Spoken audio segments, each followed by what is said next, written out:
Hi, this is Tshifhiwa Tshivhengwa, and it is the end of the quarter one for 2024, and this is our quarterly rep in terms of what we've done. We saw from statistics from January and February that the numbers have been ticking up. We saw many South Africans traveling their own country. We saw many international visitors coming into our shores compared to the previous year, especially from the source markets that contribute to the value chain of tourism.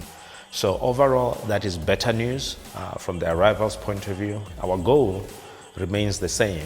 We need to get to about 15.6 million international tourist arrivals by 2030, and therefore it means that it's all hands on deck.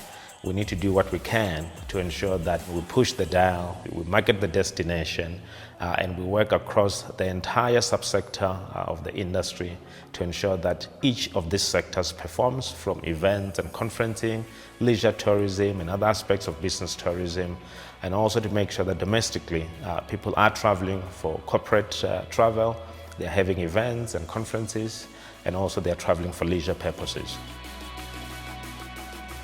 Well, what we've seen from the Levy Collection in the first quarter is that the budget that we set ourselves in terms of the collection that we're gonna make for the quarter, we have surpassed that figure. What we've seen is that in December, a lot more people traveled, and therefore the performance from the Levy Collection was much better. In fact, it was the highest month that we've ever done since the inception of the TOMSA levy. And we've seen that subsequently February and March, we have managed collectively in the quarter to reach the targets that we set for ourselves.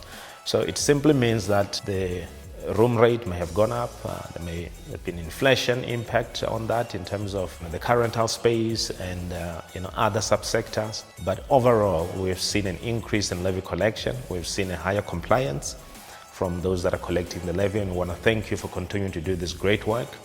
We will ensure that the funds that we collect are used for the things that will promote tourism, that will ensure that there's more people that comes into our establishments.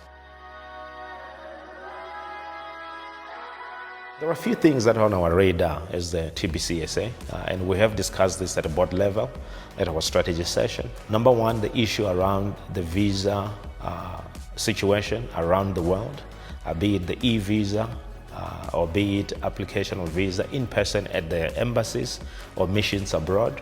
We have noted that there are places that are having greater difficulty in applying for these visas. Point in case, Romania, we have a situation there that we've been dealing with for quite some time because the mission is closed and people have to travel to another mission. So we have flagged that with Home Affairs to make sure that that situation is looked at differently and it's solved. We have an issue of China and India where the visas are not being issued on time and people are not coming to South Africa because they have not received their visas on time. This situation has been raised with Business Unity South Africa. We are working closer with them, together with the presidency and also with the Department of Tourism, to make sure that we unlock these two markets, because our growth of 15.6 million tourists by 2030 is largely going to be coming from these two critical markets, and we need to make sure that we're able to issue the visas on time and people are able to travel. So we need to create certainty in those markets, and we will continue to work on that. The second thing that's on the radar is issue around safety and security of tourists that are coming into our country.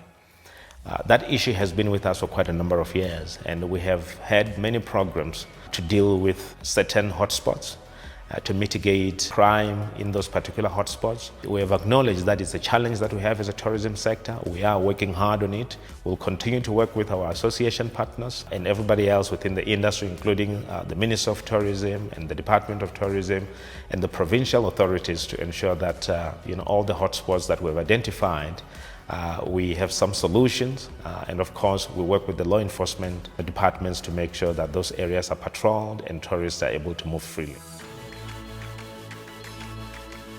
South African tourism remains a critical partner for the industry in terms of destination marketing, and of course the provincial authorities also are critical partners in making sure that we position Destination South Africa as a preferred place for people to travel to. So congratulations to the new board and the CEO. We believe that with the stability that the board will bring and the CEO will bring, we'll start to see some changes. We'll start to move faster, we'll start to collaborate more, and we will ensure that our efforts that we put in international markets and here at home, bear some fruits.